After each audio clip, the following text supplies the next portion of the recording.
Alrighty. Love, love, love, love, love, love, love, love, love.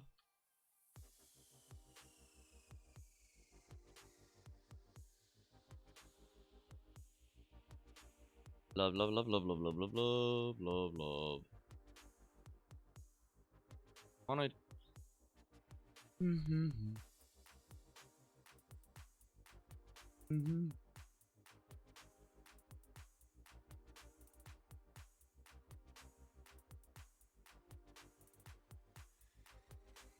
I like that one. Da da da da da da da da.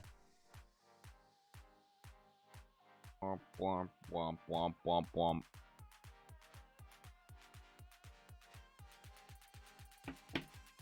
Alrighty.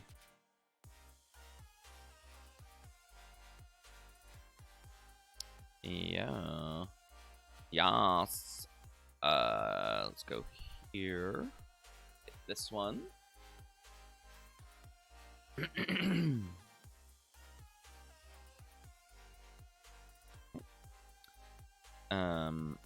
Let's do this one.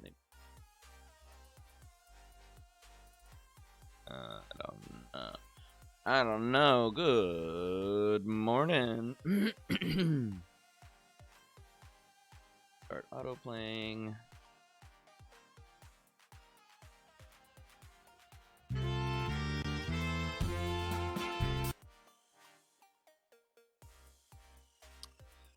Auto playing. Good morning. Good morning. We having a good time, everyone? We having a good time or what? Or what?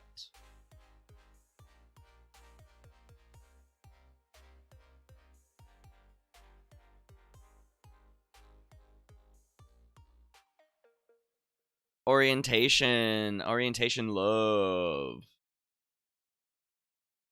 Be safe, be well. We don't need an outbreak occurring because of orientation. That'll definitely put a spanner in the works.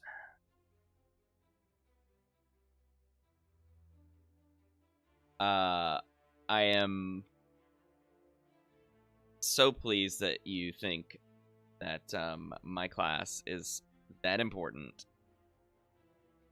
to split your time in at orientation. Hopefully it's not that boring, but good times. Good times. Rachel and Aaliyah, are you actually like watching me, or are you just in chat or listening, just doing audio only through the app? I'm kind of curious about that.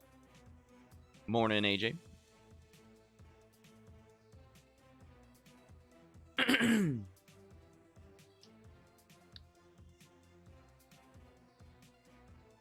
Ooh-wee. Ooh-wee. Ooh-wee. Ooh-wee. Alrighty. Getting ready for love. What is love? Baby, don't hurt me. Don't hurt me no more. I'm doing the Running Man, can't you tell?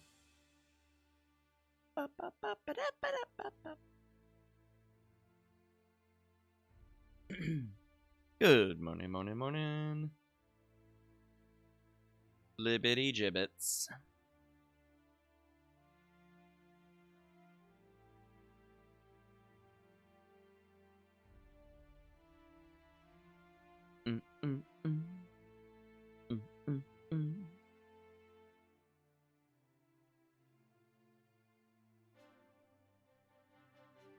Probably write your names down, shall I? Yeah. That.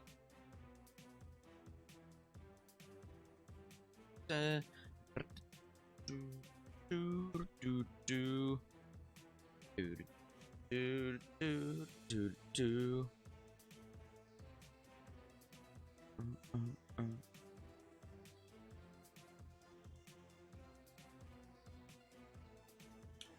mm.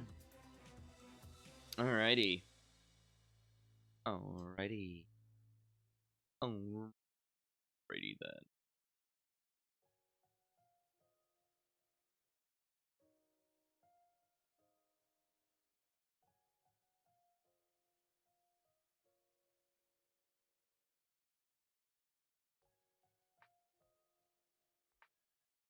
Okay.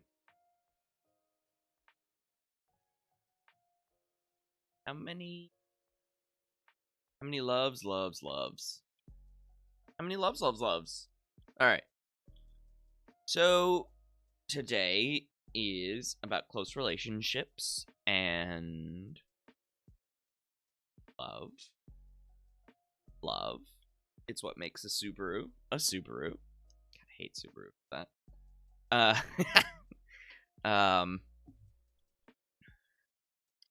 You live, you learn, and then you get loves.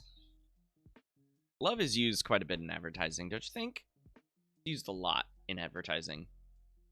As we continue our last week in this class, today I kind of want some, as much as you want to share, but personalized stuff, so if you want to answer certain kinds of questions from your own personal reckoning, your own personal life, that would be great. I mean, when aren't you doing that, for sure? All right. So, as far as by the way, Rachel, Aaliyah, and if you can still hear me, make sure you are meeting each other, because Sophia is also there as well, and I believe Audrey might be. I don't remember who I got an email from yesterday, but with 50 of you, it seems like half the class is there. No worries, Elena. You're all good. It's all good. So make sure you commiserate. Morning, Destiny. Make sure you commiserate on being in social psych. Yeah. So don't forget, tomorrow at the end of the stream, I'm going to give you the extra credit opportunity. It's nothing too crazy. I just thought of it today. So we will talk about that on Wednesday. So what I first want to do is get a little bit, sort of continue our discussion from yesterday, at the end of yesterday. So if you recall, I was telling you about how I met my wife, and some of you said how, if you have a significant other, how you met that person. So let's talk about that a little bit more. Let's talk about that a little bit more, and the behaviors associated with how attraction and effort are related, and it's called the Benjamin Franklin effect. By the way, if you want to learn more about all of this stuff, there is a great website, and let me switch views here so you can see exactly what I'm talking about. The website is called Loves, L-U-V-Z-E, as you can see there on the title, L-U-V-Z-E. And it was formerly called the Science of Relationships.com, but they changed their name recently to L-U-V-Z-E, so Loves. It's what makes a Subaru, you know? And so if you want to read all sorts of science-based blog posts from actual relationships researchers, I do highly, highly, highly recommend this website.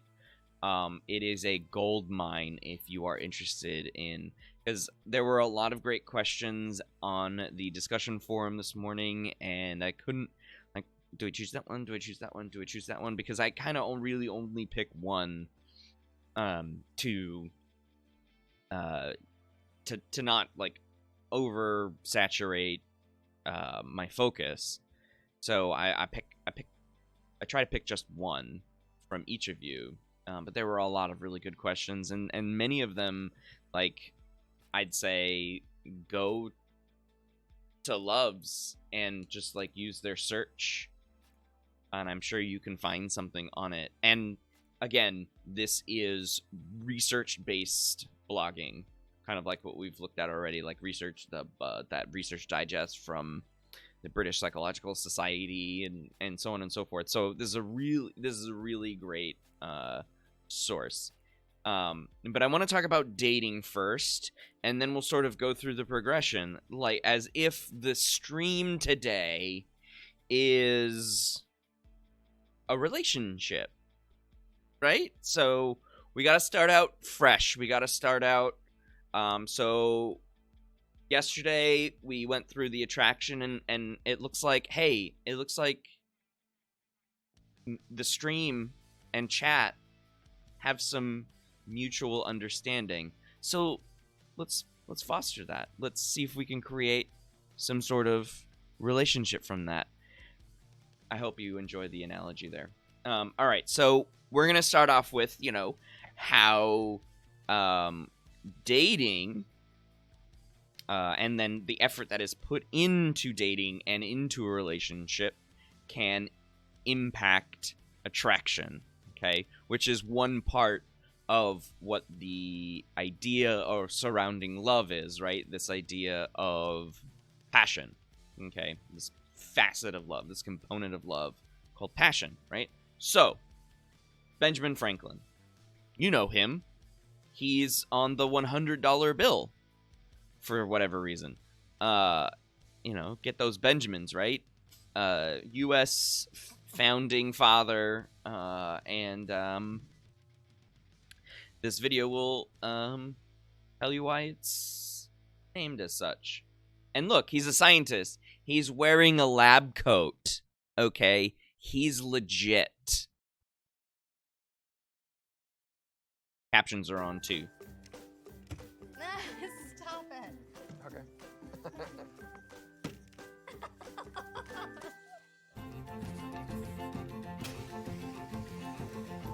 I'm gonna keep the video small so it doesn't do too much skipping and such. How do you get someone to like you? Do you do something nice for them? Cook them dinner? Buy them gifts? Always pay for the bill? How often have you gone out of your way to put in the extra mile for someone who just totally failed you? It's called the Benjamin Franklin effect. The more time, effort, or work you put towards someone, the more you're personally invested in them, and the more you like them and want it to work out. But when you don't let them lift a finger, you're actually eliminating opportunities for them to invest in the relationship. How can you care about something you don't have a stake in? Today, we're going to show you how it works and prove it. First, we brought in a selection of couples and had each person take a 30-question test, which told us exactly how attracted they were towards each other. All right, we're finished? Yes. Okay, now I'm gonna need a volunteer. I'll volunteer. Great. I And the hands go up. you. Perfect. I volunteer Barbara. I'll volunteer. Yeah. Great. We asked for one person to act as our volunteer, and then we kicked them out of the building. Okay, you have been volunteered to go outside. Sorry, you're gonna do that. All right. You're gonna have to go wait outside. Oh, no. Go wait outside. No. That's a Phoebe, oh no. And you can't leave. This way, they had no clue what we were up to. We gave the person who stayed a large blank picket sign and asked them to write a message to the other person that expressed how they felt about them. Then we had them go outside and stand by the door for a minute so the other person could read it.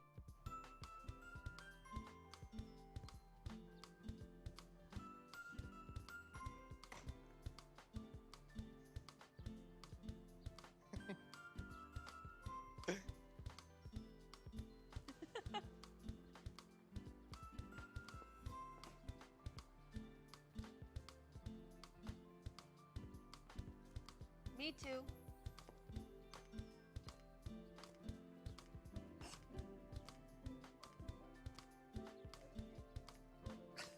Aww. So cute. And time. Come on back inside. I love you. All right. That was that. Afterwards, we had that person come back in and write down 5 things that they liked about the other person. Then we gave our volunteer a bullhorn and told them to go outside and read off their list. Finally, we had them run back out and fetch them something to drink. Can you hear me? Barbara, I'd like to tell you that you're funny. Your sense of humor, which matches mine exactly. I go. Your giggle. Your laugh and your smile. How you write your random nonsense songs. Your creative flair. Your can-do attitude. You're adventurous. How you handle life's curveballs. You're goal-oriented.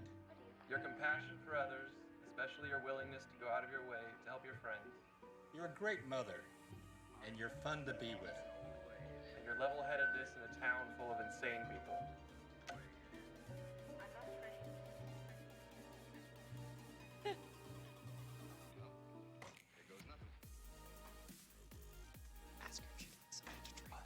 Would you like something to drink? Okay. We've got water, some soda, some coffee. Water's great. Okay, coming up. Would you like something to drink? Water would be great. Can I really get a coffee?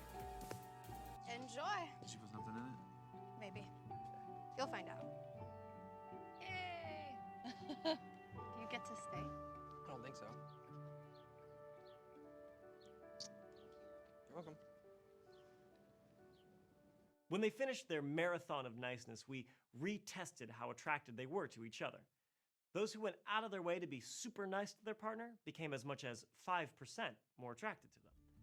We're not saying that you shouldn't do brave, beautiful acts of kindness towards someone you like, but just make sure you allow room in the relationship for the other person to also give it back and invest in you.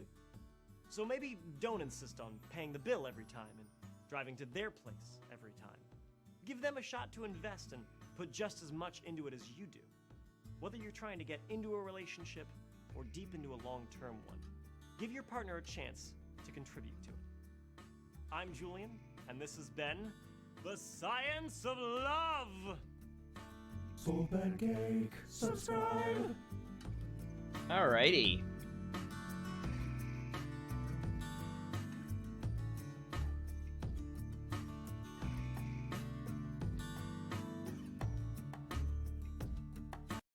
Enough of that. All right. So that's the trick of it. Let's not have if you, and because we are acting as a potential couple, chat, you gotta do things for the stream as much as the stream is there for the chat. Okay. Relationships are all about give and take. And I feel like I do a lot for this, for you, chat, and I expect a little bit more, okay? So we can increase our attraction, stream and chat becoming one, you know? Self-expansion theory. Yeah, buddy. Okay. Here's the next thing from love that I wanted to talk about. How many of you have heard of the dating equation, which is half your age and then plus 7? Half your age and then plus 7. Thanks for the follow, Anton Arnton.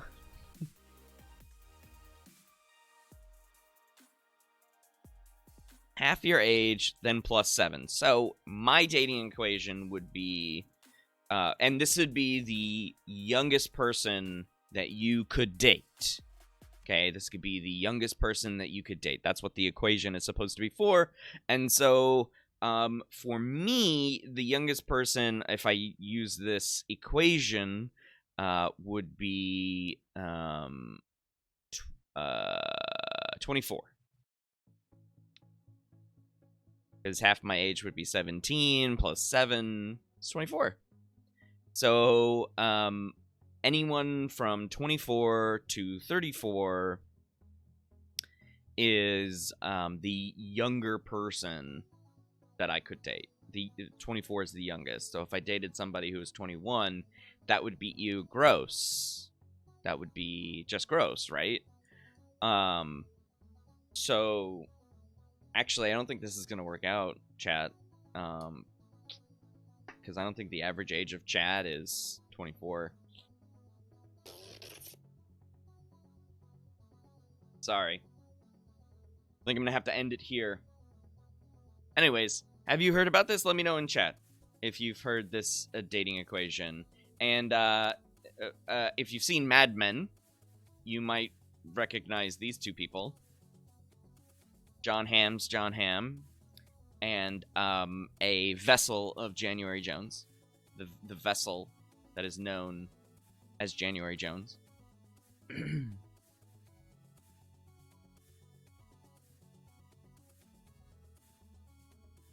It sounds sketch. I mean, it's it may be. It may be. Where does it come from? That's what we want to find out, right? There's a website. Half your age plus 7 years. There's a website here. You know what? I'm going to open this website in a new tab. So we can see 1/2+7.com. And so this is the rule. This is the rule. So if you want to put your age in here, so I'm going to do this for y'all. I'm going to put this link in chat. Go. Put that link in chat for you. And, yeah. You can go see what age you are allowed to date based on your age. And you can see that obviously it is increasing, and we have the blue acceptable range. Now, this is a website. Somebody paid for this domain name. Somebody paid for it, and they put this content on there. And it looks like there are some celebrity things over here. Michael C. Hall and Vanessa Abreu, Abreu. I don't know how to say that last name. It's a red light. I think Michael C. Hall is a little too old, according to this website. Michael Douglas and Catherine Zeta-Jones, apparently fine. Donald and Melania Trump, apparently fine. Nick Cannon and Mariah Carey, apparently fine. David Hasselhoff and Haley Roberts, not fine, apparently. And then, other celebrity couples. There are 13 of them. There are 13 recent announcements. Wow. That's a lot. That's a lot. Elijah Muhammad, if you're familiar with him, Elijah Muhammad, he was the leader of the Nation of Islam. That's a good question, Anton Arton. I will tell you what my opinion is in just a second. Elijah Muhammad said the ideal age of a man's wife, very, very sexist to begin with, right? A man's wife was half his age. And so that is, generally speaking, where it comes from, okay? But it doesn't start until age 14. So what does the science say, which is my opinion on this, okay? This is a post by Dr. Ben Lee. He's a relationships researcher. He's pretty popular on Twitter. If you're on Twitter and you want to follow a relationships researcher, I do recommend following him, okay? So let's follow this down. He says that there are 2 things that predict a preferred partner's age. 1, your age, and 2, your biological sex. So in this case, he uses binary male versus female, okay? So from an evolutionary perspective, it makes sense to prefer mates with resources and to like partners who are more established, right? So, i.e., older men, okay?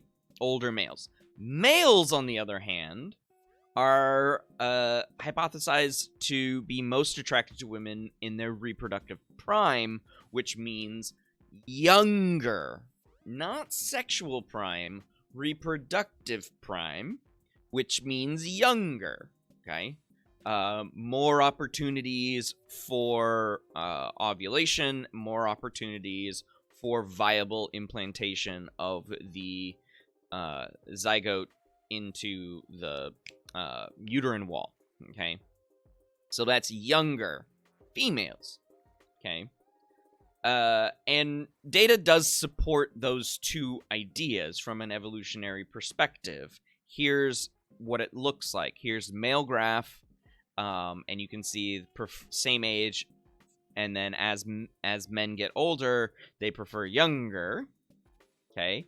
Which you can see here, the youngest preferred is about 20 years younger, okay? Versus females, which is over here. Here's the same age, here's older, here's younger, and you can see that these two do not correspond with one another, okay?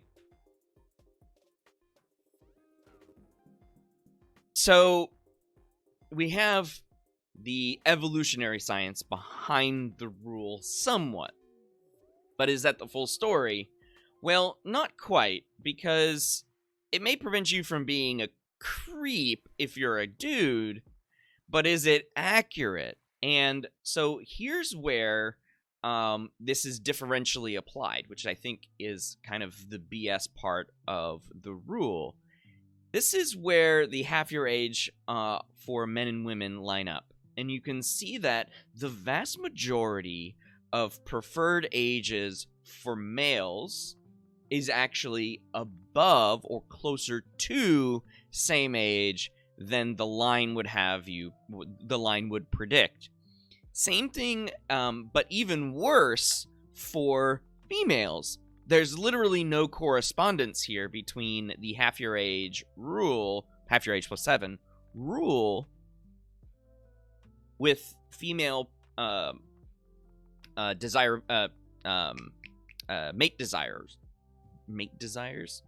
mate age. We'll just say that potential mate age.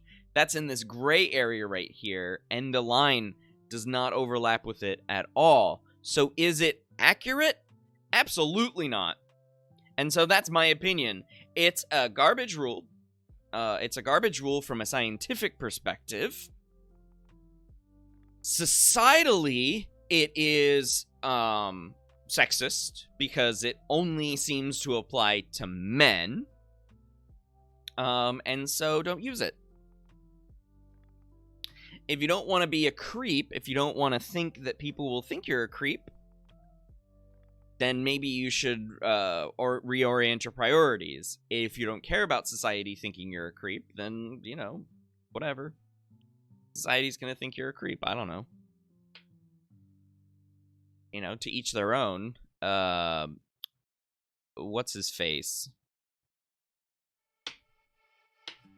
Hugh Hefner and his I don't know her name actually. His most recent wife, his widow, technically his widow, were wildly out of whack with this line here. So, was he a creep? Well, that's for you to decide. It is kind of creepy, but from my perspective, that's my opinion. I think Hugh Hefner was a bit of a creep. He wasn't following this rule, that's for sure. Okay, so Chad, I'm sorry, we can't do this anymore because the rule is violated. No, I'm kidding. It's fine. It's fine. Let's move on. Let's move on, and maybe we can advance this relationship a little bit more. Maybe we can go a little bit better. Okay. So we're going to change some gears here because I want to learn a little bit more about you as we start to explore this relationship, chat. I want to explore a little bit more what this relationship will entail. So, let's talk about how we talk to each other and how we communicate. Okay, this one's really cool. This one is an NPR clip. So I'm gonna go ahead and kill the music here, and we'll listen to this NPR clip about pronouns. Now, it's not the pronouns that you think that you might think we're gonna talk about. This isn't gender pronouns. This is how pronouns are used to talk about yourself or to talk about somebody else or respond to somebody else. So we're talking more about personal pronouns, like first person pronouns. I mean, like I and me and things like that, and whether or not you use them in communication with your partner or you don't. This is really interesting, and this comes from a researcher named Jamie Pennebaker. They'll call him James Pennebaker, though. He's at the University of Texas, Austin. He's been there for so long, and he's a health psychologist, but he does a whole bunch of stuff. Health social psychologist, I guess. But what he primarily focuses on are words that people use to communicate. So he does a lot of analysis on words, and let's listen to this 8-minute segment.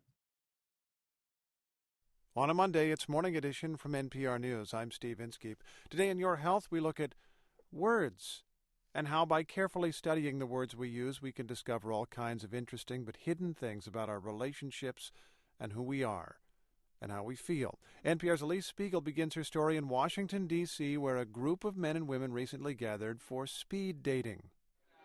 Okay, women sit facing me, men sit facing the window. We've got 30 men and 30 women right now. It's Friday night, and 30 men and 30 women have come to a Bland Hotel restaurant in downtown Washington looking for love. For the next 2 hours, they will talk to people they do not know, one after another, in 3-minute increments. Where the women are seated, speed dating. The whole time. The men we're going to have rotate every 3 minutes from table 1 to 2, 2 to 3, and so on. Michael Carlin, the guy who runs speed dating for professionals in the city, lays out the rules for the room. Explains that everyone should note down their favorites on the lined piece of paper that professionals in the city has provided. Explains that he'll be reading off funny questions before every date to help people spice up their conversation. And then he kicks it off. Go ahead, start talking to who you're matched up with.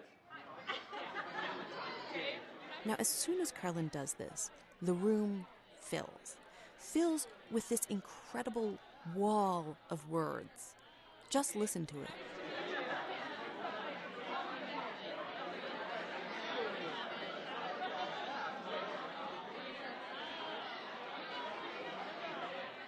What are these people saying, and what can we learn from what they're saying? About 20 years ago, a psychologist at the University of Texas at Austin named James Pennebaker got interested in looking more closely at the words that we use. Or rather, he got interested in looking more closely at a certain subset of the words that we use. The, this, though, I. This is Pennebaker reading off a list of the kind of words that as, particularly interest him. They're called function words. Function words are essentially the filler words. Very. These are the words we don't pay attention to, and they're the ones that are so interesting. Who, there, that.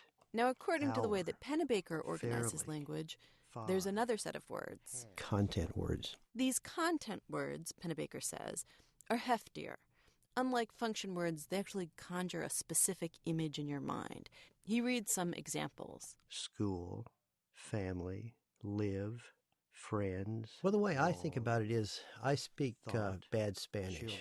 And if I'm in a conversation When I'm listening to the other person speak, I am just trying to find out what are they talking about. I'm listening to what, where, when, those big content-heavy words. All those little words in between, the, is, etc. I don't pay attention to those because they're just too complex for me to pay attention to.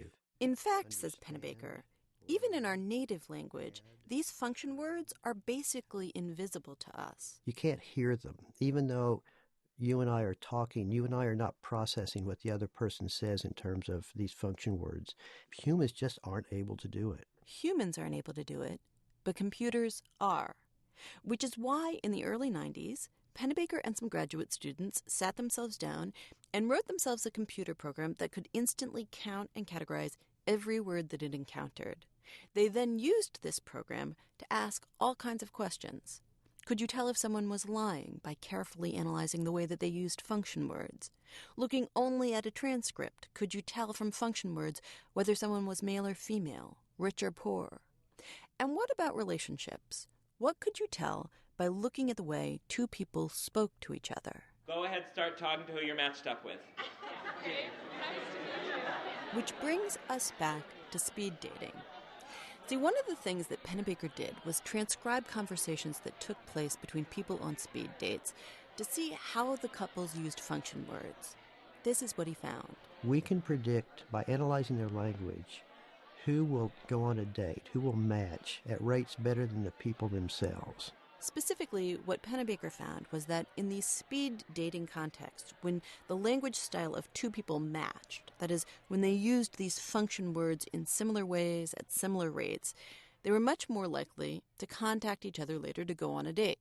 And, this is even cooler, we can even look at if we are dating, let's say we're a young dating couple, the more similar we are using this language style matching metric, the more likely you and I will still be dating 3 months from now. Why? I think is Turns really out this cool. isn't because similar people as far as are language attracted is to each concerned. other. Pennebaker says they can be quite different. But when we are around people that we have a genuine interest in, our language subtly shifts. When two people are paying close attention, they use language the same.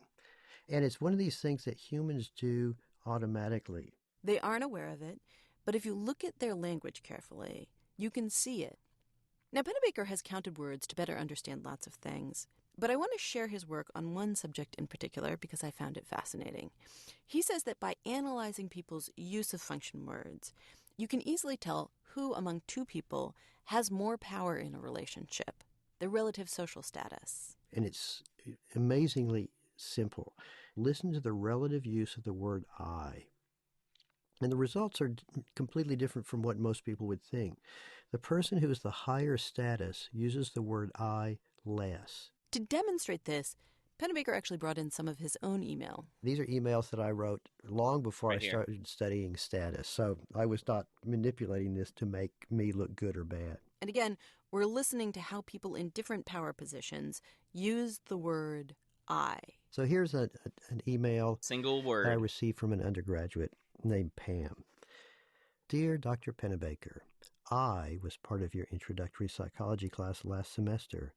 I have enjoyed your lectures and I've learned so much. You get the idea. That was Pam. Now listen to an excerpt from Pennebaker's response. Dear Pam, this would be great. This week isn't good because of a trip. How about next Tuesday between 9 and 10:30? Pam, the lowly undergraduate, used the word I many times. 5 times in 40 words. And you use the word I. 0, not at all. Now listen to how Pennebaker uses the word I when he writes a Right here. famous professor. These two. Dear famous professor, the reason I'm writing I really is want to that know who he I'm wrote. helping to put together a conference. I would absolutely love it if you could come. When famous professor wrote back, not a single I. Pennebaker says we use I more when we talk the to text is someone right with here. power. Because we're more self-conscious, we are focused on ourselves and how we are coming across. And our language reflects that. I emerges. Your attention naturally goes inward. And how consciously are we doing it? Not at all. So could we use these insights to change ourselves? Like Eliza Doolittle in My Fair Lady. Could we bend our personalities by bending the words that we use? Could we be stronger, more powerful? After 20 years of looking at this stuff, Pennebaker doubts it. These words reflect who we are more than drive who we are. So you can't change who you are by changing your language. You can only change your language by changing who you are. I think that's generally true. Pennebaker has collected some of his research in a book called The Secret Life of Pronouns, but says he feels the practice of using computers to count and categorize language is really just at the beginning. It's like we just invented the telescope, he tells me, and there are a million new places to look. Elise Spiegel, NPR News, Washington. And that's your health for this Monday morning. Okay, so a couple and of... now, more from No. A little bit more to unpack there. So the program that Alix and Pennebaker are talking about in that piece is called Luke, L-I-W-C, and it is a language analyzer. And you can go and purchase Luke from UT Austin or Pennebaker. I think UT Austin has the copyright or patent or whatever, or Pennebaker has the patent or something. And you can go buy it and analyze language in your own studies. And it's really, really cool. I think a friend of mine in graduate school was on the precipice of getting Luke to analyze. I don't know what happened with that, but it's a really cool, lightweight program. At least it was 10 years ago. I'm sure it's grown considerably in the past 10 years. But Luke, L-I-W-C. I don't remember. L stands for language. I don't remember what the other letters stand for, but it's pronounced like Luke, L-U-K-E, right? Pretty cool. I like it. Any thoughts from chat on that one? I would definitely appreciate thoughts on that. Let me know. See? We're growing together. Don't forget to use eyes. Your eyes. Don't use your eyes.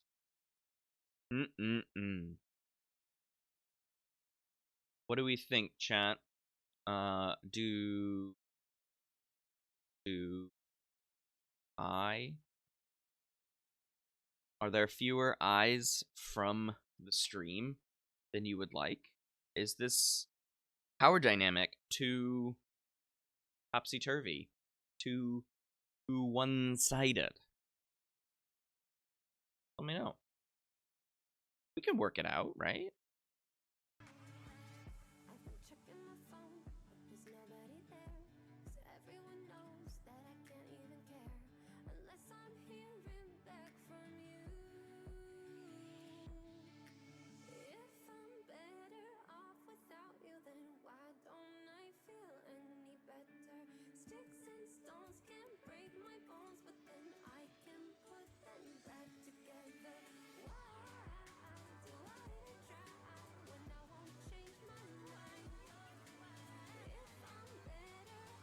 That's quite quiet today because people are at orientation. That's no good. So if you're not a consistent chatter, here's your time to shine. Because we do this can't be one-sided. We do need some interaction. Whether or not you want to play along with my little scenario here is neither here nor there. I do need people to chat. I'm not just gonna talk to myself. I don't want to talk to myself.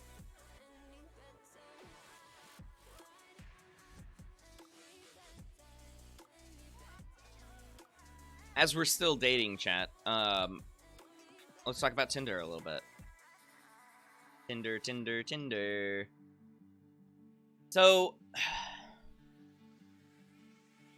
how many of you have used Tinder before? How many of you used Tinder before? Honesty. There's no judgment here. There's no judgment.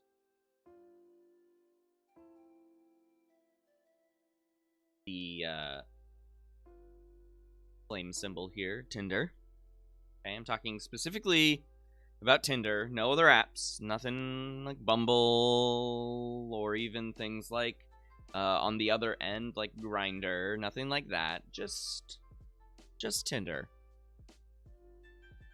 Who's used Tinder before? Elena, you have, and it was not a good experience. Oh, I'm sorry. So obviously you stopped.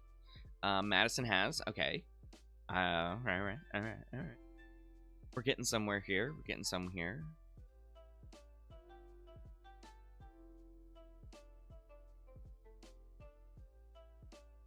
I think, okay, so this came out in 2018, so it's only a couple of years, this article, so it's only 20 years, 2 years old. Grayson, you dabbled in it. Okay, so you've used it a little bit. Okay, anyone else? Anyone else in chat? Let me know. So 20 years ago, so 1998, according to this article, 1998, oh, wait, no, sorry. 1992, because this quote is from 2012, but I think it's still pretty telling. 20 years ago, most couples told us they met through their friends or family or in college. For a period that ran into the late 1990s, a number said, often sheepishly, that they had met through personal advertisements. Now, don't knock it, but there used to be a section in the newspapers or like thrift pubs, publications, personal advertisements. They were, I mean, just actually abbreviated as personals, and that's how people found love. And don't knock it, because let me tell you what.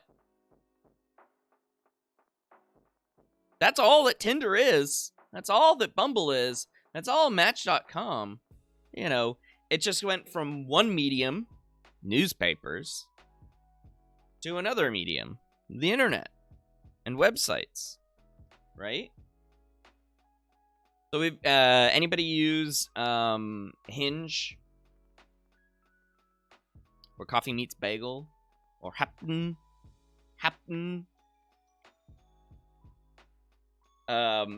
There was J-Swipe that came out in the last few years. There's Muzzmatch for Muslims.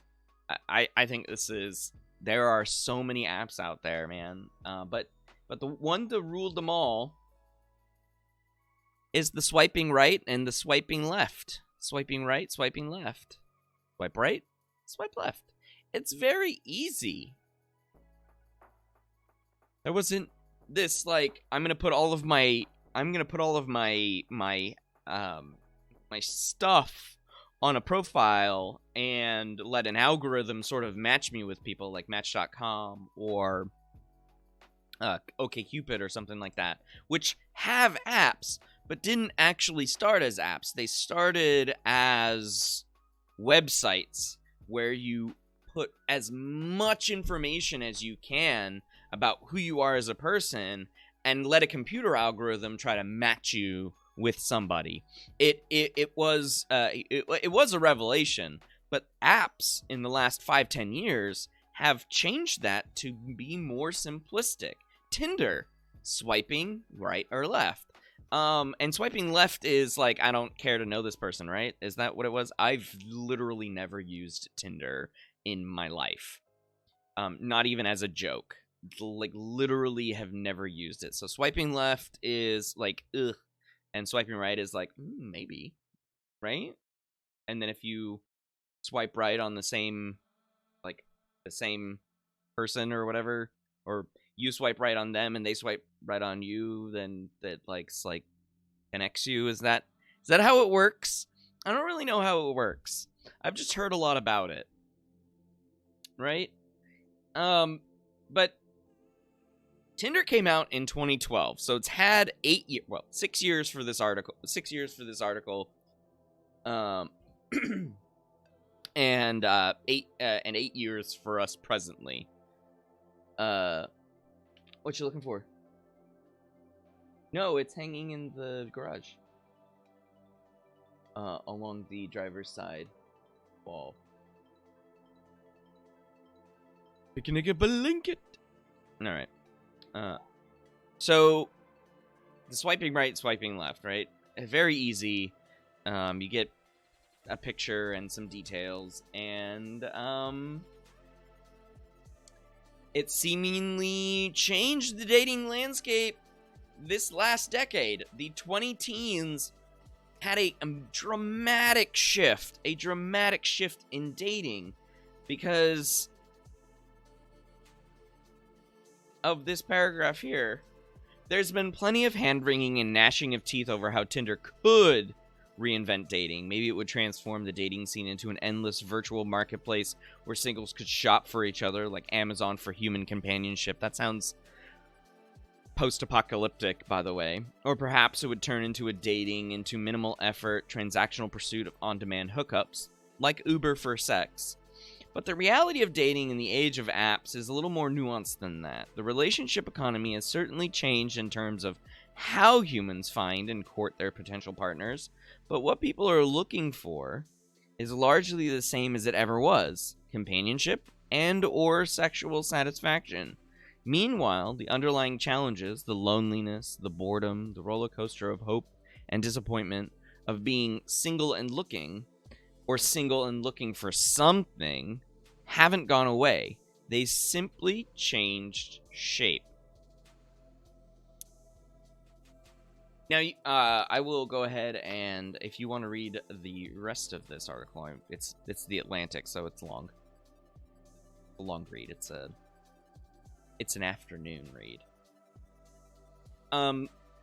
So I'm curious, for those of you who used Tinder, what was your experience with... I mean, I know Elena said that it wasn't a good experience, but what was your experience compared to other forms of matching, linking, etc.? Was it useful? Was it interesting? Was it harder? Was it easier? Did you ever meet anybody through it? I think Rachel said yesterday she met her current SO through it. Is it something that you might try again in the future? Is it something that you will completely delete from your existence because it's so awful? Like, what are your thoughts about the current way younger people are finding companionship and or sexual satisfaction? Your thoughts.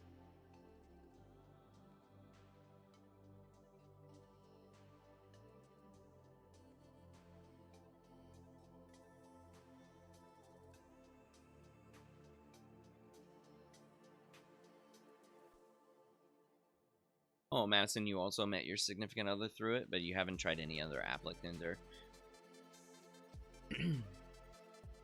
Grayson, you think it's super pragmatic, or pragmatic in what ways? Please elaborate. Please elaborate. Having no experience with it whatsoever, I think I need a little bit more to understand your point. Back to Madison, though. You haven't tried any other app like Tinder. How long were you using the app before you met your significant other? Did it take multiple encounters? Was it only one encounter and then it was like, this is the person now? Like what was your experience beyond that? Obviously, you're not using it right now because you are in a relationship. So, I don't want you to be like, yeah, well, I used it yesterday. Anyone else have any thoughts about It'd be fun for a small time, but like when you're bored. No one was being serious. So you would connect, and there would be nothing from there, Elena. It's like you were just playing a video game kind of thing, like swiping left, swiping right, that kind of thing. Yeah, practical. I got what you meant by pragmatic. It's hard to meet people nowadays. Unless you're in school. Yeah, I mean, to be fair, the pandemic is has put a bit of a wrench in like actually going out and interacting with humans that you don't normally interact with, like your friends or I'm sorry, your family or your close friends, right? Golden Duke, welcome. I don't know what the one emote is. A heart with what appears to be a bunny. Good times. Oh,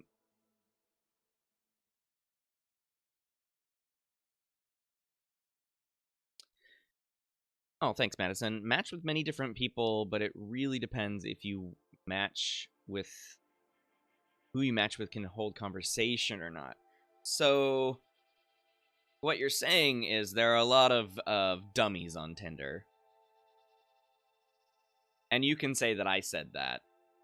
Not you. Elena, basically, I feel like I'm boring over conversation and I don't know what to say. That's fair. I think you can give yourself a little bit more credit than that. But conversation is like any other skill, right? Madison, I'm glad you agree. Conversation is just like any other skill. So you know, once we're in the after times,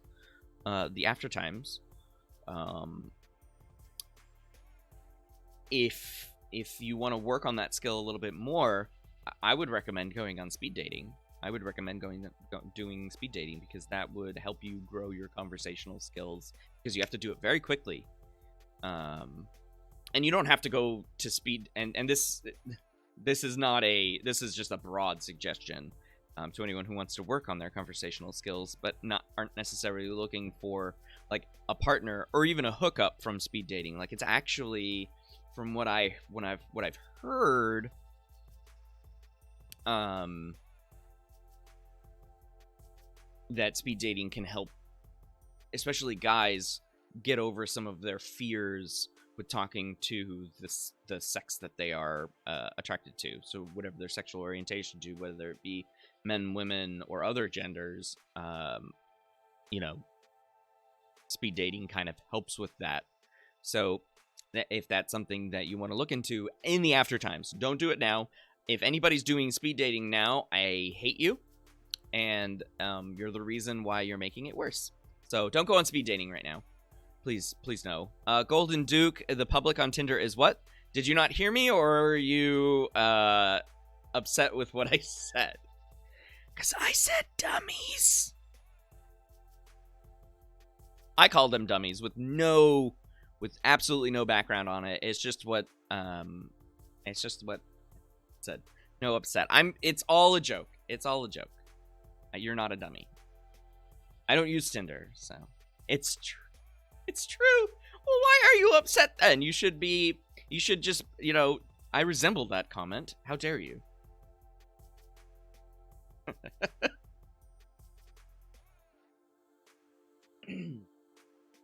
I'm in this picture and I don't like it.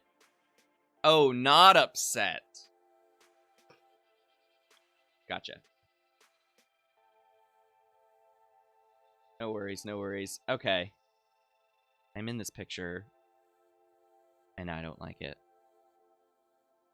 I much appreciate that meme on Twitter, by the way. Not Twitter, Facebook. Okay. So we've moved on from dating. Now we're in a relationship. Now we are in a relationship. Okay. We are in a relationship, and we are loving each other. But what is love? What is love? So a question that was asked by one of y'all was along the lines of, in self-expansion theory, do partners take on others' traits? And the answer to that question is yes. They do tend to take on others' traits because you are incorporating that person into you. And so, I mean, these aren't physical traits, so to speak, but you do start understanding each other on a deeper level, on a non-verbal level, and so you end up doing some of the same things. And I'll give you an example. So, as I mentioned yesterday, my wife and I have been together for 15 years, and we've been married for 10. And literally, we do have a psychic connection with one another. Literally. I don't believe in psychics because there is no evidence to suggest that psi powers exist. But I will say, we have a mind link. We have a mind link. And that mind link allows us to know what the other person is thinking immediately. It's actually quite cool. And I think that's I think that's a fun interpretation of self-expansion theory. So we are expanding ourselves, and we are basically becoming each other, but that entity of each other is actually separate from each of our own selves, according to self-expansion theory. So we have ourself, we have the other, and then we have the self and other combo. Okay, so that's where we are, and that's where we are, and that's where I think I want to take this discussion. So I have some questions for you. Is it?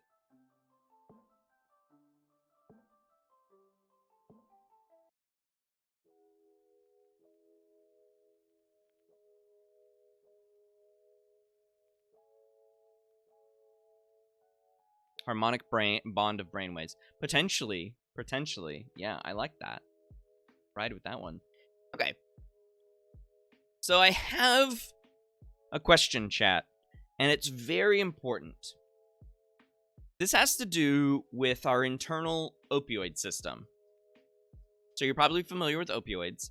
A lot of people are getting addicted to them, and many of them are either hopelessly addicted to pain pills that have opioids in them, like OxyContin, or are doing harder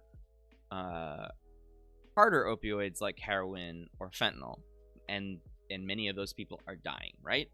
And it's been termed the opioid crisis here in the United States. The interesting thing about opioids is we create our own.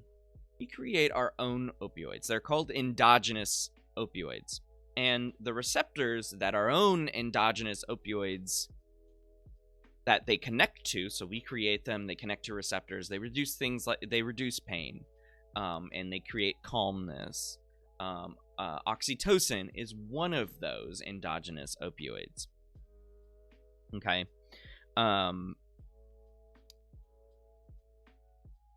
Opioids that you take that are synthetic or from other natural products, like the poppy, which becomes morphine, which then can be changed into heroin, which can then be changed into other substances, right?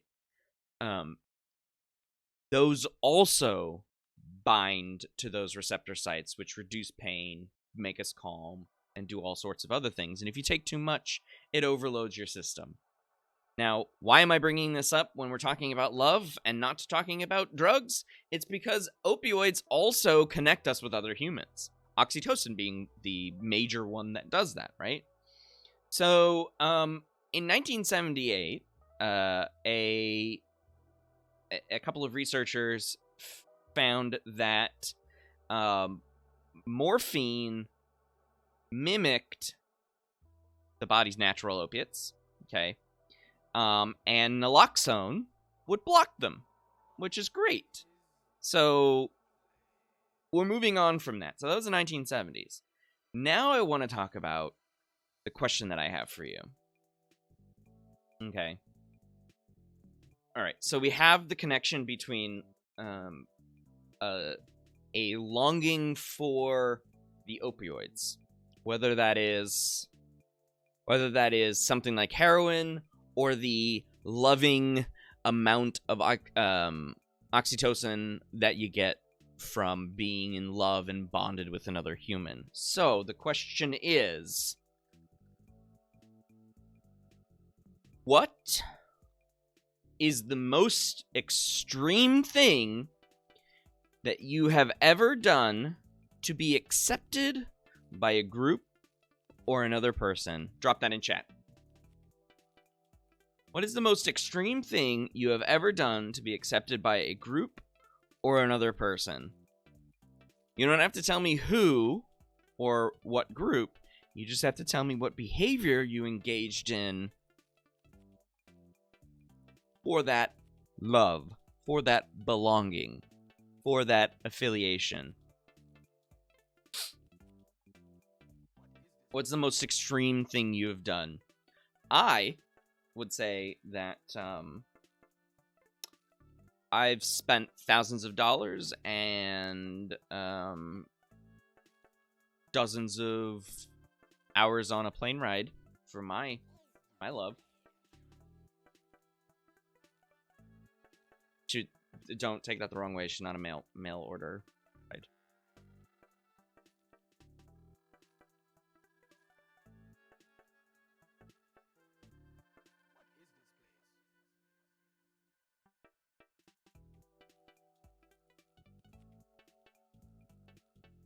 Going off on crazy bike jumps on a BMX bike to join the bike crew.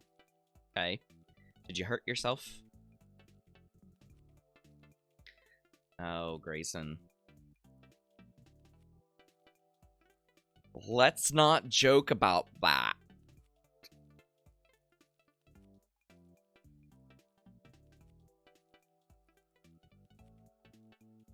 Shins took a hit.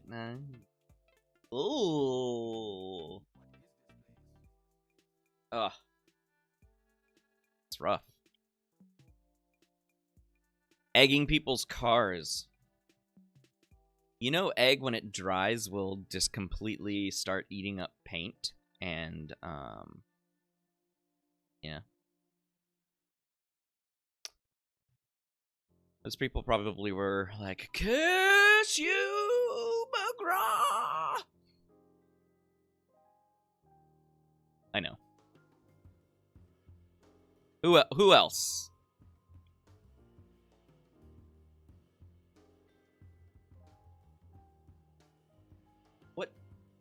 What is the most extreme thing that you have ever done to be accepted by a group or another person? This is the going to any lengths. Going to any lengths.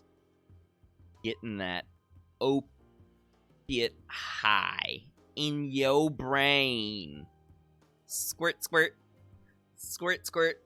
Squirt, squirt, squirt, squirt, squirt, squirt. I love you.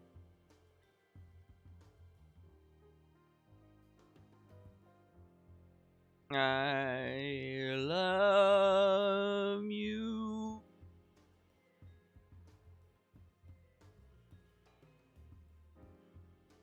Nobody else wants to answer? Come on, share it. Come on. What is the most extreme thing that you ever done to be accepted by a group or another person? And non-answers are liars. That's right. I said it. Non-answers are liars. You might have to think, but honestly, should it be that hard? The most extreme thing should stick out to you in your mind. Otherwise, that's not an extreme thing.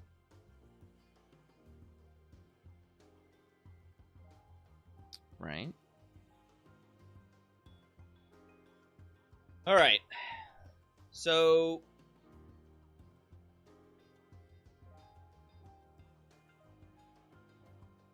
Every group. Well, it doesn't have to be a group. Remember, it could be another person. It doesn't have to be a group, Merrick. It doesn't have to be a group. Have a think. Everyone have a think, please. And so when we come back from a 5-minute break, so 10:15 Central Time, when we come back from a break, 10:15, I want to see those in chat. You can drop them in chat during the break because the stream doesn't actually end. But I do want to see them. Come on now. Have a think.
All right, chat, you've had a moment to think.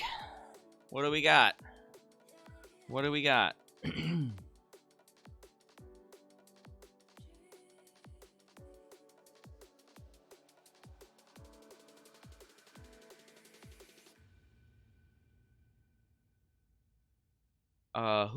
What is your meatloaf? I would do anything for love.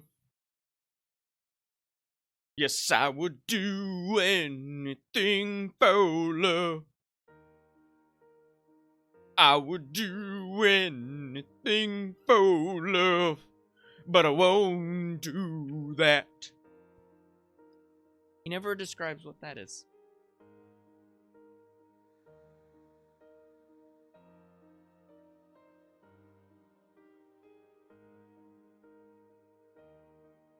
So the reason I'm asking you why, what your most extreme thing is, what your most extreme behavior was, what you've ever done. By the way, drop that in chat if you have it. Okay. You can ask yourself these questions. Why did your need to belong drive you to engage in such extreme behavior to gain acceptance? What does that say about the strength of the need to belong? How did it feel when you experienced the hope for social acceptance? Was it a letdown? How did you think your social acceptance experience affected your body's opioid system? How might your social acceptance experience have differed if you had taken a drug like naltrexone or naloxone that blocked your brain's ability to receive signals from its natural opioid receptors? Like, when you did the thing, so the people that actually said something, when you did the thing, did it make you feel good? Did it make you feel bad? How long did it last? Was it something that you do again to maintain your membership? I mean, these are very important questions, especially for those who want to be accepted by a larger organization, or fraternity or sorority or whatever, right? My next question to you, though, is the opposite side of this. What is your most extreme experience of social disconnection? I can probably guess what some of you might say. Ow. This pandemic? It's certainly the same for me. Certainly the same for me. I feel very disconnected from many of my friends, my colleagues. Social media is just not cutting it right now. So where does that leave my opioid system? Well, it leaves it kind of decimated. Now I get my hits, quote unquote. I get my hits from my kids and my wife. But other belonging doesn't actually occur for me because of this pandemic. There's not a lot of interaction and of other people that aren't my family, that aren't my immediate family, or my dog. And it's a bummer. It's a bummer. So what are your thoughts, Chad, on as we connect? Right, we need to grow this intimacy. Right, we had passion already. We started dating. We did all of the passion things. Now we need to grow our intimacy and our commitment. Okay, so what's your most extreme experience of social disconnection?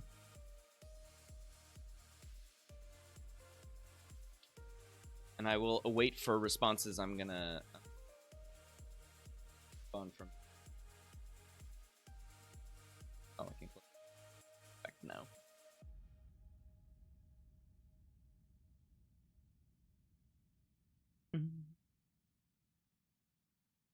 Bliggity doop doop. Bum bum. Bliggity doop doop. And while you're answering that question, I thought I'd just grapple with some of the questions that you all ask. So, how difficult is it to achieve consummate love? Not difficult to achieve consummate love, actually, if you... if you put in the work, you put the effort in, right? It's to grow intimacy, to grow commitment, and if you have passion, which generally comes first in physical relationships, then it's not too hard to achieve it. What is hard, though, is maintaining it. Because once you lose passion, then you are not in Sternberg's consummate love, right? Grayson, you say definitely first 3 months of the virus. Ditto, man. Ditto. Yeah.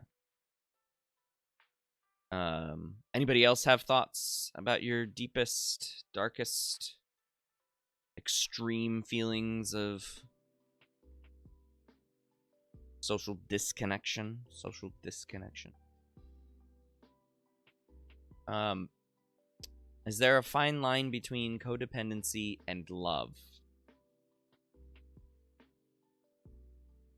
I don't think there would be a fine line. I think it's a very large line, actually, between codependency and love. Codependency would not be love. It might be masquerading as love to the codependent person, or even the partner in the relationship, but it's not love. And so I don't think there is a fine line, but that's not my area of expertise, and so people are welcome to challenge me on that one. So Merrick says, one time I found out my best friend actually didn't like me and lied to me about it, and that was pretty rough. Yeah. I feel you on that one. Yeah. I haven't had a friend who lied to me about being my friend, but friend stuff sucks. Friend stuff sucks. Totally there with you. What else has been asked? Why do the happiest couples start out with realistic outlooks about married life? An interesting one.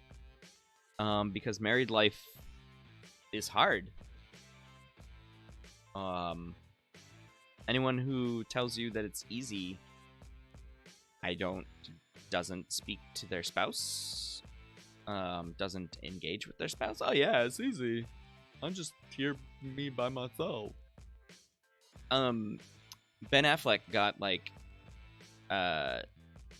railed against for saying his marriage to Jennifer Garner was hard work. He's an imperfect person, for sure, and their marriage didn't last. But if you put the work in, then it's easy peasy. If you put the effort into doing it, and all of that starts with having realistic expectations of you, your partner, and what married life means in our society, right? It's more than just I love you. It's a social contract, right? And so that means shared resources.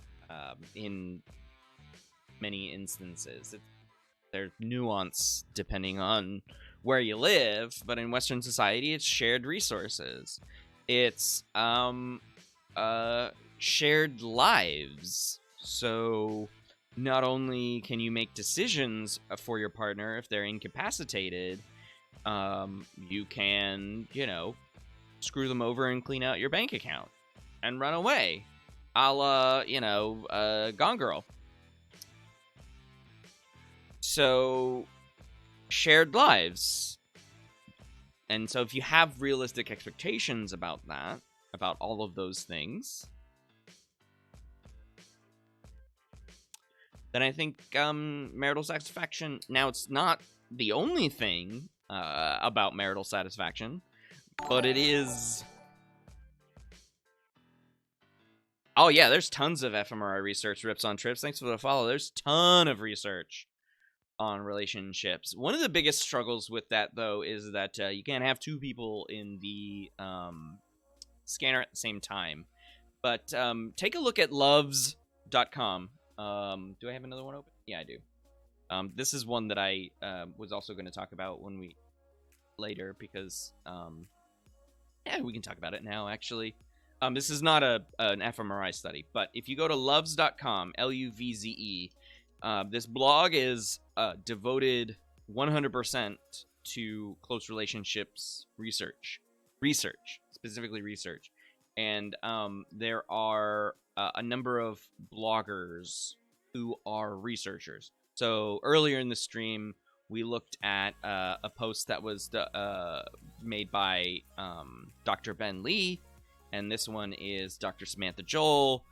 She's also pretty popular on Twitter if you want to follow her.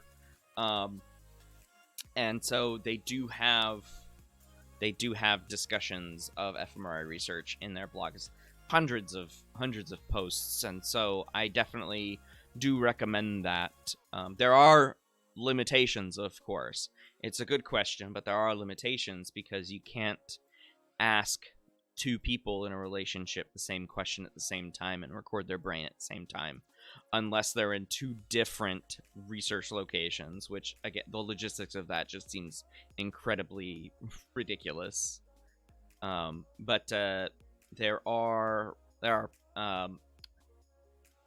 if like I can drop in nope, that's not what I wanted. I can drop in chat a I came across something. I mean, there's always questions about how our brain reacts to certain things. If you want more biological stuff, then you can also look up oh my god, I'm blanking on her name. Fisher. Can't think of her name. First name right now.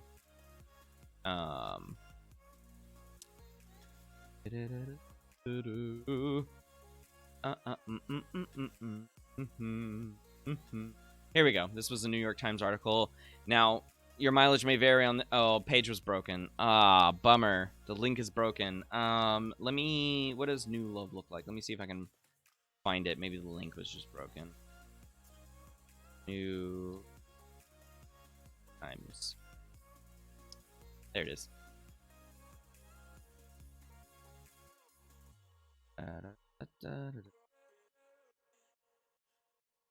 Can you...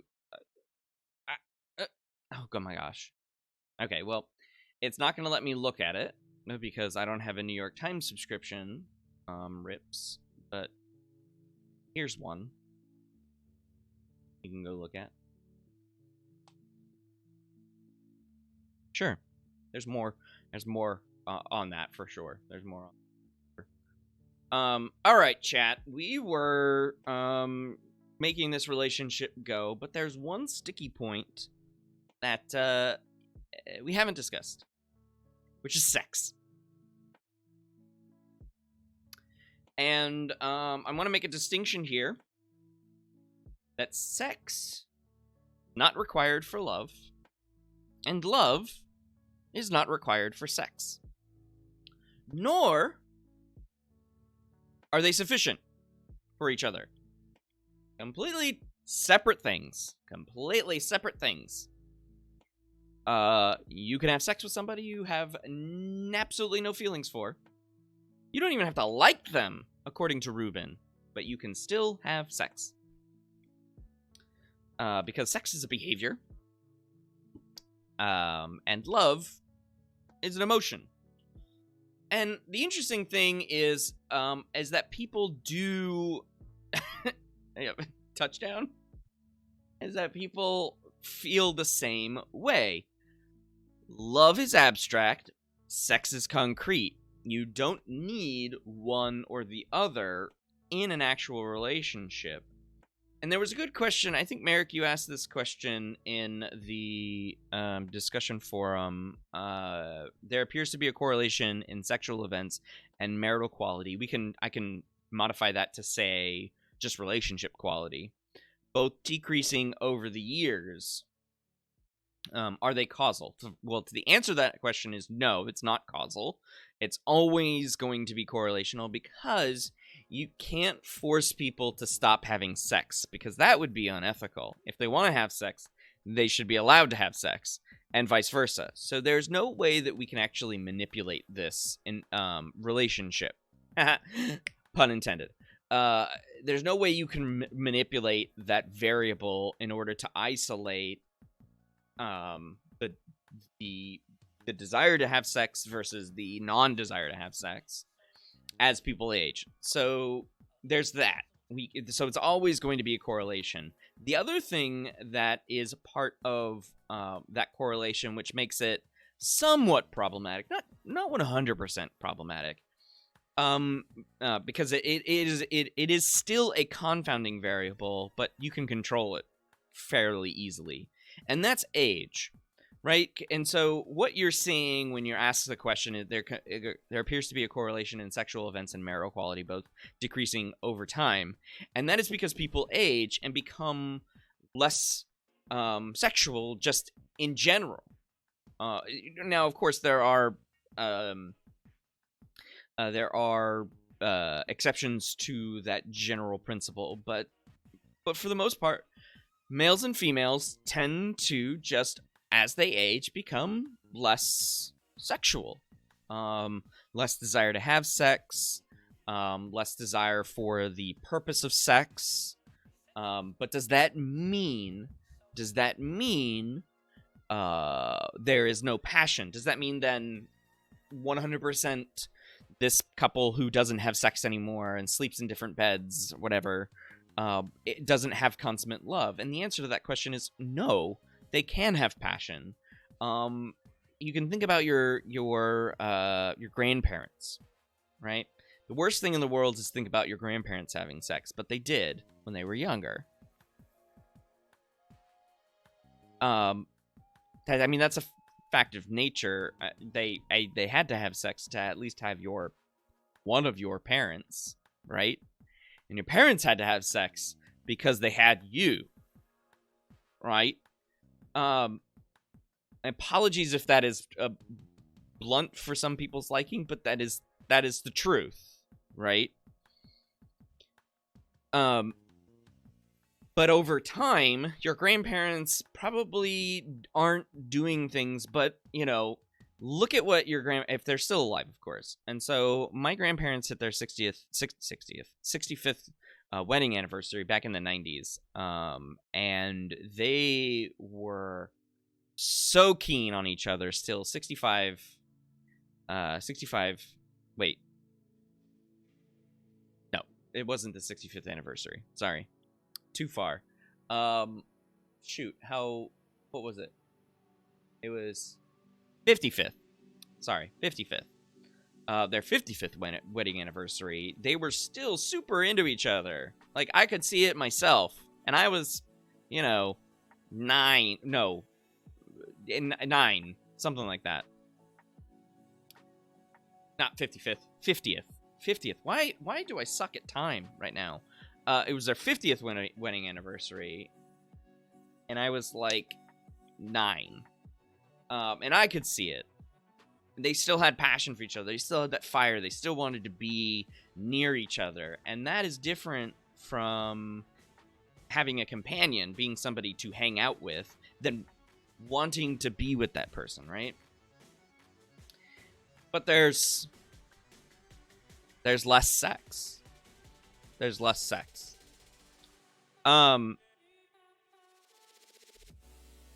And then the second part of your question, Merrick, was, in theory, would an asexual relationship follow the trend? Well, by definition, the asexual relationship, these people aren't having sex, and so you can't compare something that doesn't occur with marital quality. So this asexual relationship could still have consummate love, because you can get passion from other places. You can get intimacy from just sharing your lives together. You can have companionship by just being with each other. So sex is not required. This is what I want to say. This is my point. Sex is not required for marital satisfaction, although when you do ask married couples, but you have to compare them to other married couples.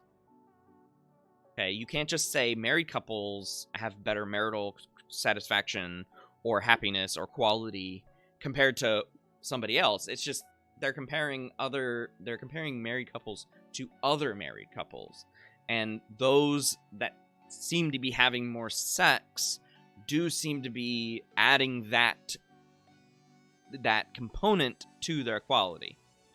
And generally speaking, when a married couple reports that they aren't having sex, it's usually one person who wants more than the other person wants. And so yeah, that's going to add a struggle to the relationship, and thus reduce quality, satisfaction, etc. Does that help you? I hope that puts your question into perspective, Merrick. So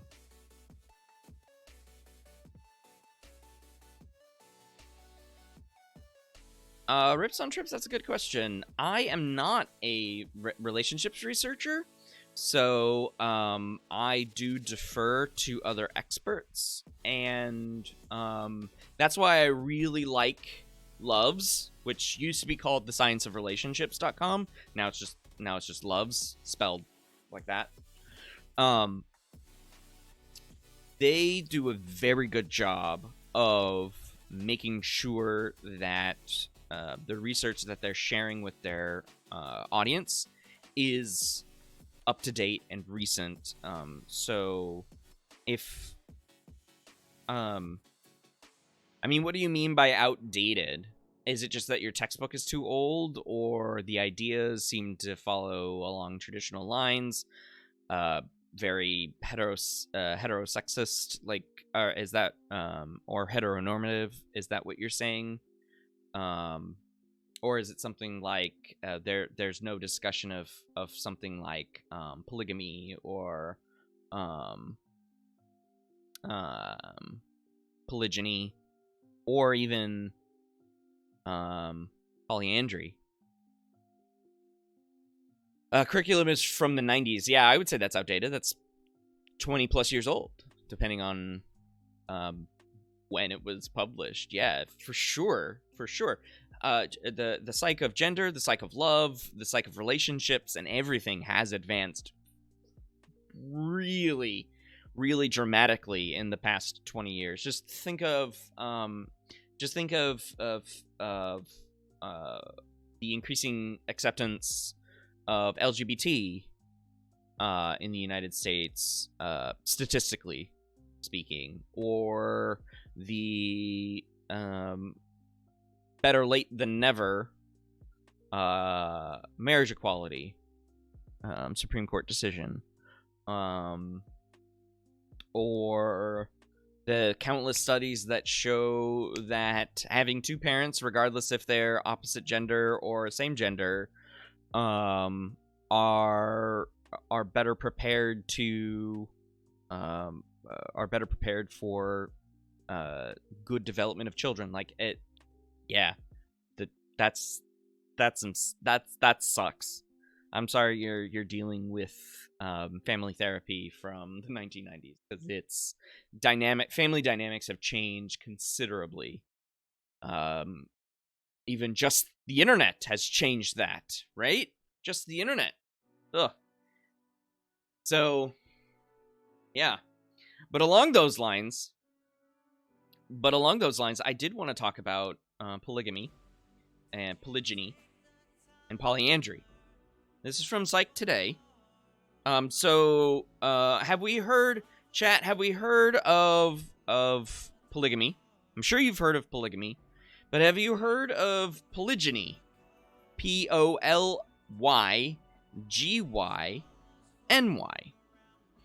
Or polyandry. Polyandry.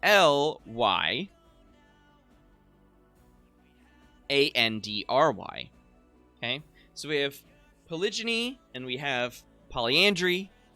Okay? And then we have polygamy and monogamy. Right? So you're probably aware of polygamy versus monogamy, right? Monogamy being a pair of people, okay? And polygamy being one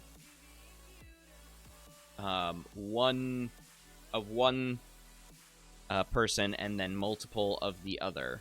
Okay, so one husband and multiple wives, or one wife and multiple husbands. So in polygamy, and the gammy means marriage, right? Is for marriage. The polygyny and the polyandry describes the relationship of men and women, or men and men and women, depending on what sort of relationship you have, or other genders to other genders, right? Just for simplicity, I'm just going to use the binary here for simplicity's sake. And so polyandry is one woman and multiple husbands, and then polygyny is one man. It's usually referred to as polygamy as well. One man and multiple wives. Okay.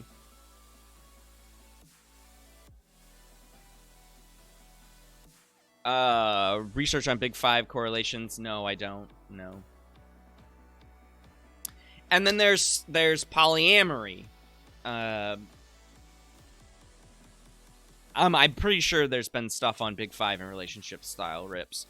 Definitely do like a Google Scholar search on that. I did come across some, I just didn't save it. I was like, I don't really want to get into the weeds of personality in this.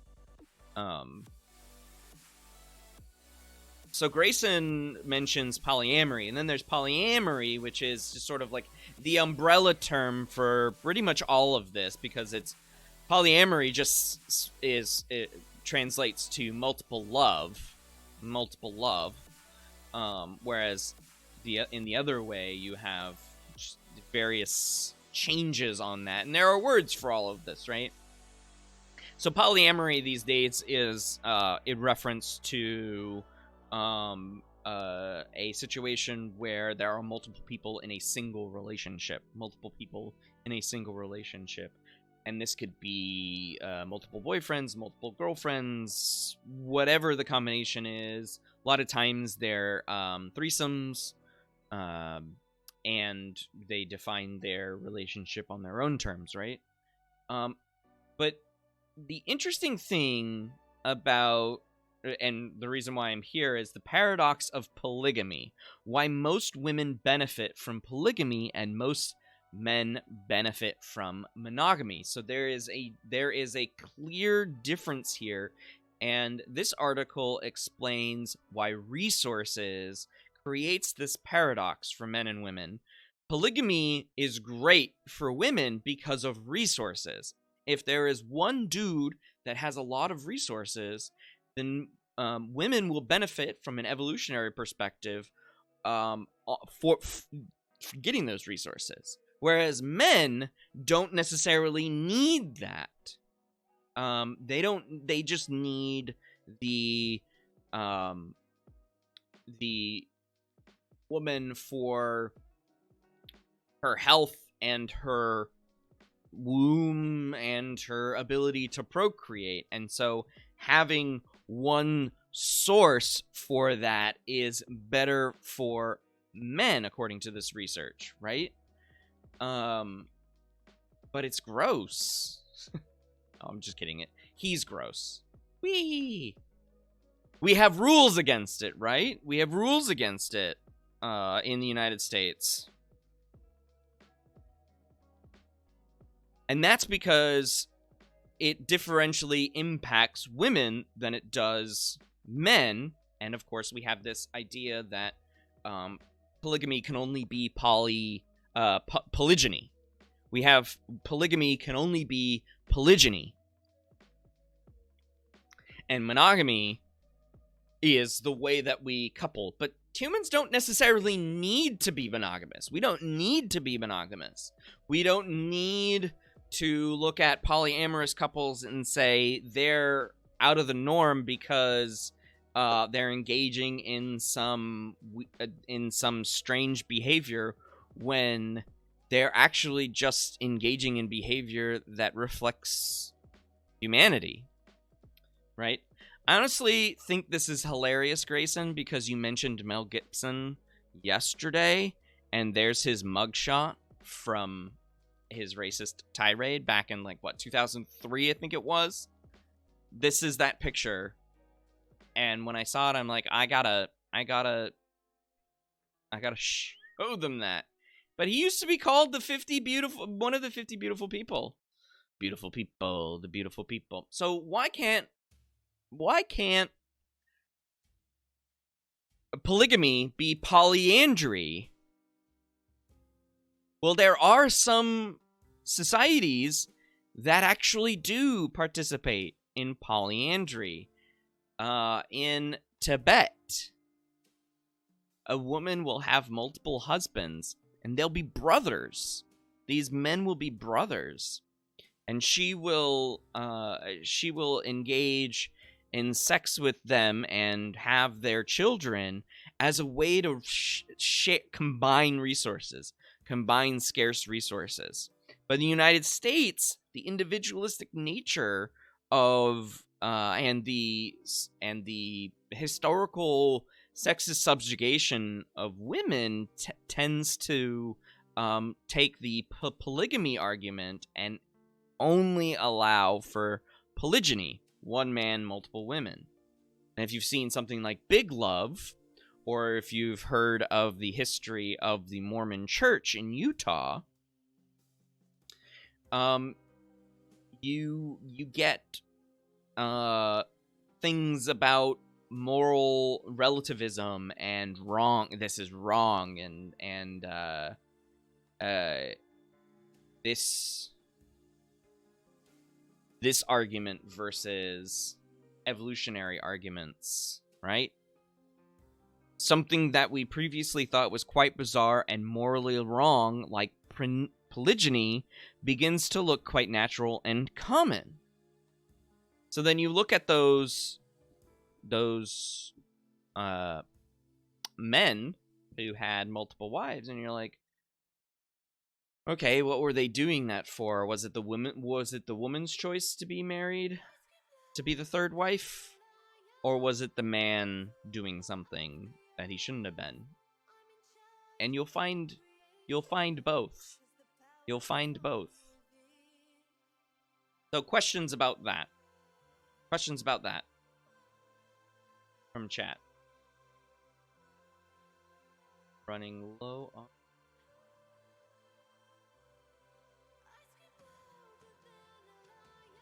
Kind of just went on a major tangent, I guess.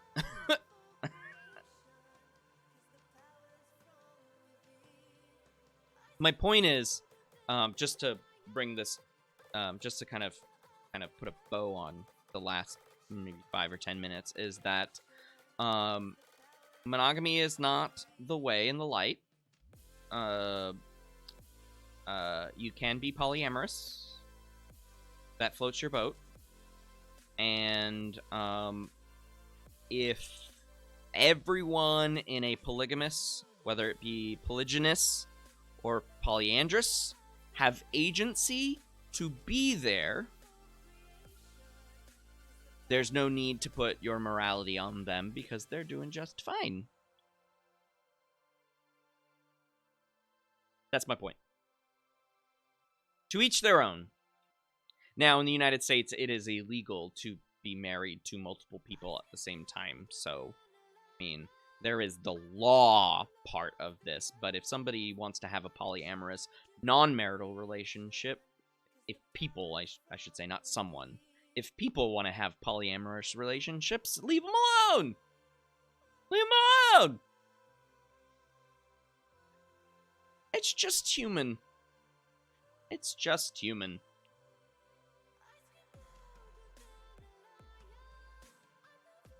Thoughts on that? Now that is what the science suggests, but it is also my personal opinion. If you do not share that opinion, you are welcome to not share that opinion, but I would urge you to challenge your own assumptions and the basis of your opinion. That's all I'm saying on those fronts.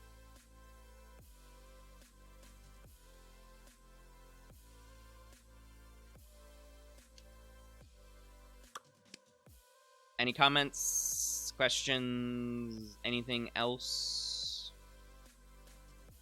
about that, or about anything else about love?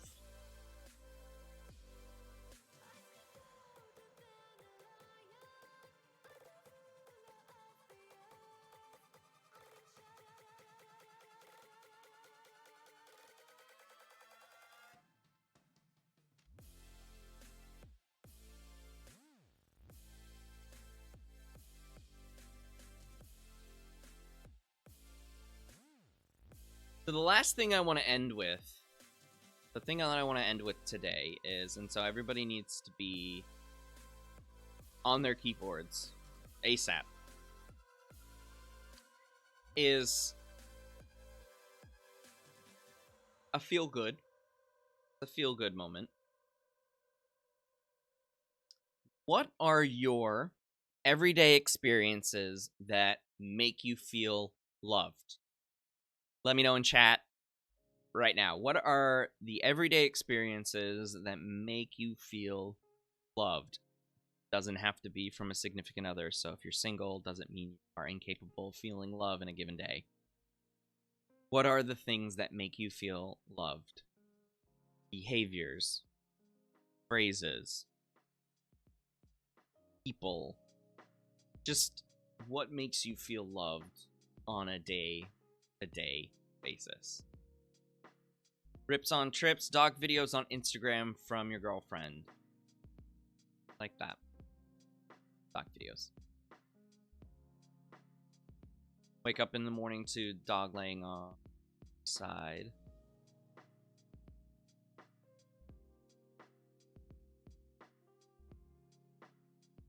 Who else? I'll tell you, one of the things that make me feel loved is a picture just like this. My daughter comes up to me and gives me a hug and says, "Daddy, you're the best daddy in the world." Whether or not she means it in the moment is not important. The phrase, the embrace, right? Has pretty powerful effect psychologically and chemically. Okay. Who else? Who else wants to share their daily experiences of love?